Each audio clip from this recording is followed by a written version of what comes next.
You know, think about this for a second.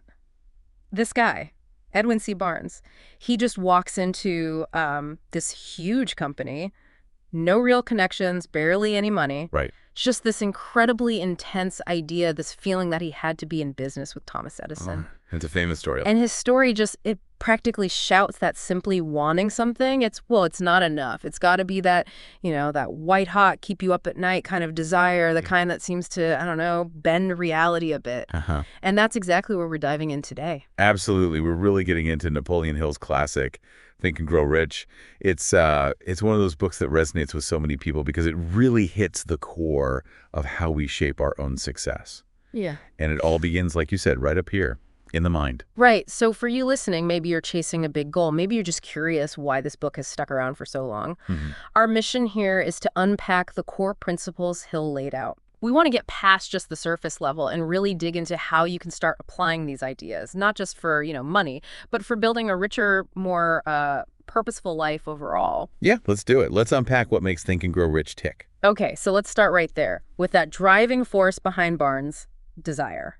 Hill doesn't just talk about, like, a casual wish. He calls it a burning desire. What's the difference there, really? Well, it feels like a total shift in intensity, doesn't it? Like you said, Barnes didn't just hope he'd work with Edison. It became his obsession. Totally consumed him. Hill wrote something like his bulldog determination, his persistence in sticking to that one single desire. It was basically destined to overcome everything. Exactly. It's moving from just passively wishing to this active, almost obsessive focus. And Hill really hammers home that this kind of desire isn't just a feeling. It absolutely needs to be linked with definite plans and just relentless persistence. It's a state of mind that demands action. And it's not vague either. He actually gives us like a step-by-step guide, 6 practical steps to turn that burning desire, particularly for money, into something concrete. Right. The 6 steps. First, you've got to know the exact amount of money you're aiming for. Be precise. No fuzziness. None.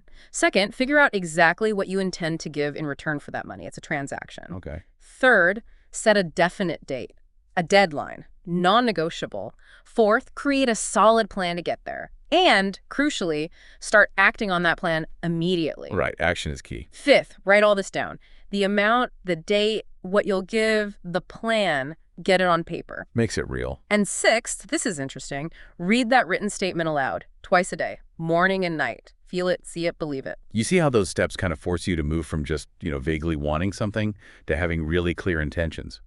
Why do you think writing it down and saying it out loud is so vital in his view? Well, it feels like you're formalizing it, doesn't it? Like making a pact with yourself, Yeah. putting it in writing, saying it out loud. You're cementing it in your conscious mind. And, as Hill would definitely argue, you're starting to impress it onto your subconscious mind, too. Which brings us perfectly to the next big idea, faith. Faith. Now, when Hill talks about faith, it's not just, say, religious belief, though he does mention figures like Gandhi. Right, it's broader than that. Yeah, mainly he's talking about this unshakable belief in yourself, belief in your ability to actually achieve that desire you've defined. He sees it as a state of mind you can actively build. And a key tool for building it. Autosuggestion again, it keeps coming back. It does. And the story he tells about his own son. Wow, that's powerful. Born without physical ears, right? Yes. And Hill consciously decided to instill in him this absolute conviction that his condition wasn't a liability, it was an asset, something special. What stands out to you about that? For me, it's the sheer power of reframing. Instead of letting limitation or, pity define his son's reality, Hill framed it as something unique, something that would actually draw positive attention. And it worked, didn't it? The boy's hearing apparently improved over time, and he became this successful newspaper seller, completely unbothered by his physical difference. It just really underscores how powerfully our beliefs can shape our experience. What we hold in our minds tends to manifest. Absolutely. And Hill connects this to his mastermind concept, too, the idea that shared faith within a group, that collective intelligence and effort can amplify everyone's abilities. Yeah, the synergy of belief. He points to Gandhi influencing millions, not with force, but with the power of his unwavering conviction. And then flips it, talking about the Depression, how a collective lack of faith basically froze everything. Paralyzed business, yeah. So this deep internal belief really seems to be the engine for action, doesn't it? It really does. Okay, so we've mentioned autosuggestion a few times now. Let's pin that down. What exactly is Hill getting at? Think of it like deliberately planting seeds in the garden of your subconscious mind. It's the process where you consciously feed your mind the thoughts, the beliefs, the desires you want to see grow there. Hill says it's the main channel for influencing your subconscious. It's like we're always talking to ourselves anyway, right? That internal chatter. Constantly. Autosuggestion is about seizing control of that conversation, making it intentional, especially around our goals and our belief that we can achieve them. And Hill stresses that when these thoughts are charged up with strong emotion, could be positive, like faith or love, or negative, like fear or anger, they make a much deeper impression on the subconscious. He uses that great analogy about the wind. Oh, yeah, the ships. Right, like the wind which carries one ship east and another west. The law of autosuggestion will lift you up or pull you down according to the way you set your sails of thought. It really captures it, doesn't it? We have a choice in directing our own minds. And this loops straight back to those 6 steps for achieving desire. Consistently writing down your goals, reading them aloud with feeling and belief. That is autosuggestion in action. You're embedding those ideas deep down. But he also gives a pretty strong warning, doesn't he, about negative autosuggestion. Yeah, don't let fear and doubt run the show, because autosuggestion works both ways. If you feed your subconscious negativity, that's what it'll work with. So you have to be the vigilant gardener of your own mental space. Exactly. Okay, next up, Hill talks about specialized knowledge. What's the main point there? It's not just about being smart, is it? No, not at all. He's very clear. Knowledge itself isn't power, it's just potential power. Right. Raw material. Right. It only becomes actual power when you organize it and apply it intelligently towards a specific goal, a definite purpose. So knowing stuff isn't enough. You have to do something with it and know why you're doing it. Precisely. He mentions different ways to get knowledge, your own experience, learning from others, college, library, special courses. But the crucial bit is figuring out your purpose first. Why do you need this knowledge? Then you go get it. He tells that story about the grocery store salesman during the Depression. Lost his job. Yeah, tough times. But instead of giving up, he decided he needed bookkeeping skills. He went out, learned them, because he had a clear goal. He started his own business. And he did, right? Built a successful business, even hired his old boss eventually. Yeah. It just shows the difference between passively having some knowledge and actively seeking out and using the specific knowledge you need to achieve something definite. It's application, not just accumulation. And that leads nicely into another really fascinating area, imagination. Imagination. Hill splits it into 2 types, doesn't he? He does. There's synthetic imagination and creative imagination. Okay, so synthetic is like rearranging old ideas, mixing existing concepts in new ways. Exactly. Building with existing blocks. Most invention probably falls under this. And creative imagination, that sounds bigger. It is. He presents it as something more profound, like tapping into infinite intelligence, he calls it. The source of totally new ideas, hunches, inspiration, the aha moments. So one is combining what's known, the other is accessing something new. Sort of, yeah. And Hill argues that our main limitation really is just how well we develop and use our imagination, especially the creative kind. He mentions Dr. Elmer R. Gates getting hundreds of patents by, what, just sitting for ideas? Yeah, basically.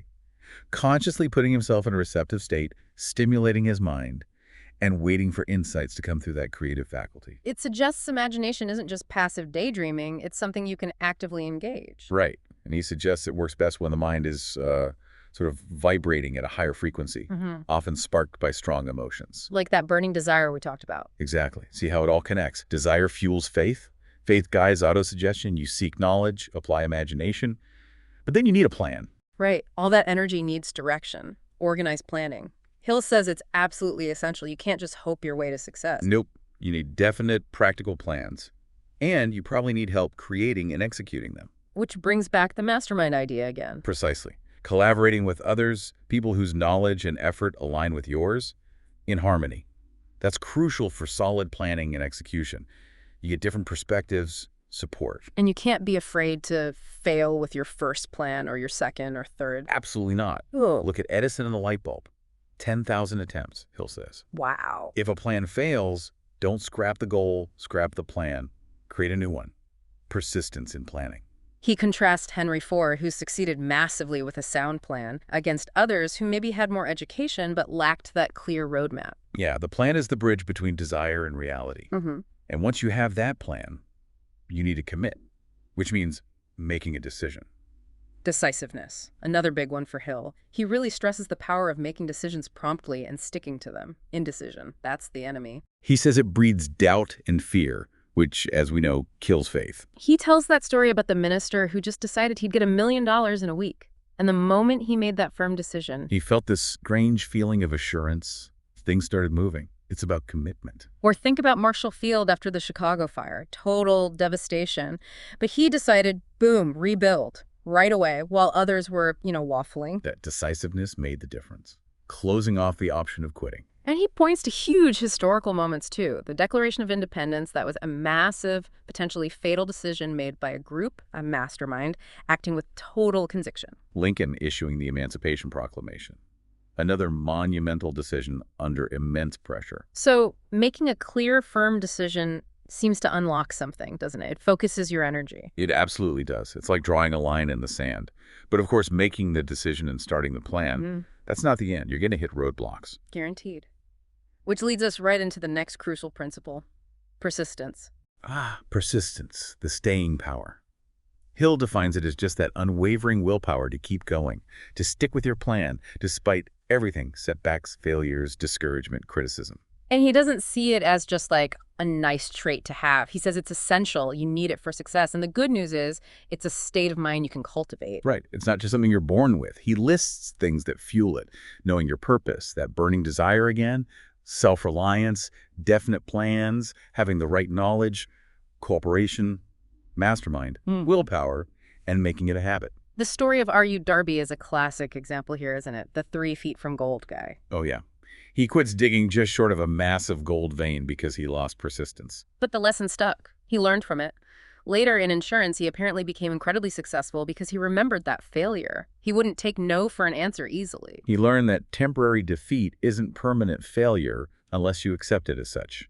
We also hear about Fannie Hurst, the writer, years of rejections before she broke through. Kate Smith, singing for ages without pay before hitting stardom.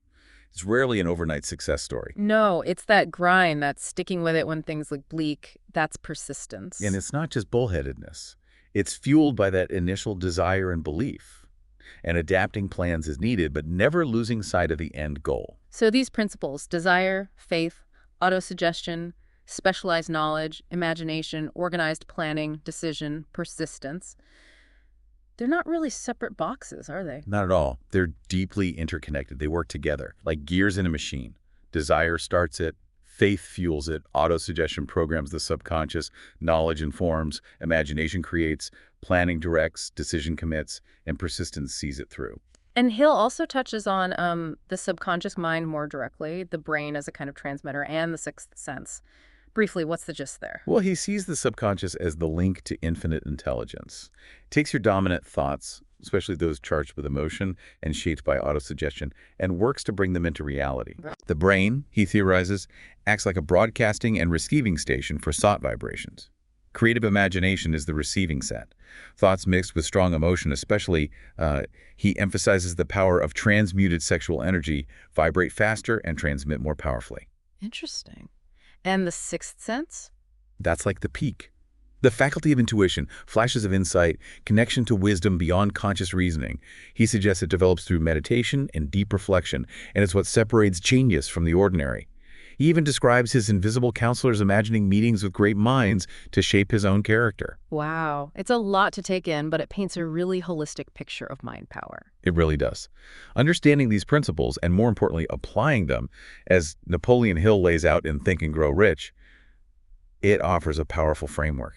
A roadmap, really. Yeah, a roadmap for achieving success, whether that's financial or personal fulfillment, or ideally both. It's about making your life richer in every sense. So as you listening reflect on all this, maybe think about this. What's one burning desire you have right now? Something you're truly ready to commit to with that kind of unwavering focus and persistence Hill talks about. And maybe, just maybe, what's one concrete action, even a small one, you can take today, right now, to start moving towards it? Powerful questions. We really hope this dive into Think and Grow Rich has sparked some ideas. We'd definitely encourage you to explore it further yourself and see how these timeless principles might apply in your own life. Absolutely. Thanks for joining us for this deep dive. Until next time.